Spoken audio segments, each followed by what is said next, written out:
यो गीत त तपाईँले पक्का पनि सुन्नु भएको होला। तर यसमा किलिन्डर भनेको के हो थाहा छ?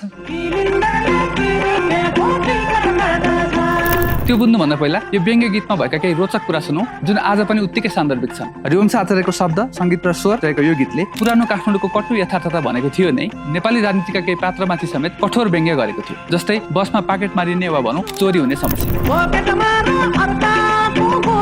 सार्वजनिक यातायातमा हुने दुर्व्यवहारका कुरा, प्रणाली बलियो नबनाई निर्देशन दिएर वा भनौँ छड्के हानेर परिवर्तन हुन्छ भन्ने सोच, अनि ठेकेदारको फाइल अड्किने अर्थात् विकास निर्माणको काममा हुने घुसखोरीको समस्या, बेरोजगार युवाको पीडा, अनि मान्छे खोज्न अभ्यस्त सार्वजनिक यातायातको दुरावस्था।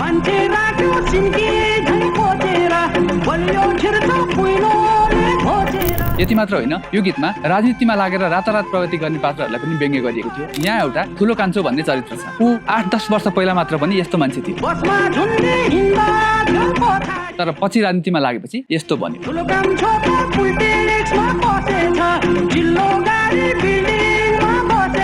हरिवंशले धेरैवटा पात्र एकै ठाउँ भेला हुने वा भनौँ सहरमा हुने घटना वा परिवर्तनलाई सबैभन्दा नजिकबाट भोग्ने साझा बसलाई पात्र बनाएर हाम्रो देशको तत्कालीन सामाजिक अवस्थालाई उजागर गरेका थिए।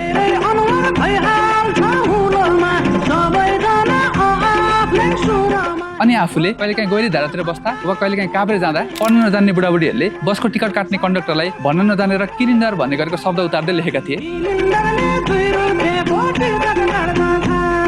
हुन त यो गीत र भिडियो साझा बसको भाडा 2 रुपियाँ हुँदाको बेलाको हो, तर अहिले सुन्दा पनि यस्तो लाग्छ अवस्था उति धेरै फेरिएको छैन। आशा छ यो अवस्था चाँडै फेरिनेछ। अनि यही गीतलाई फेरि उदाहरण बनाउँदै भन्नुपर्ने छैन,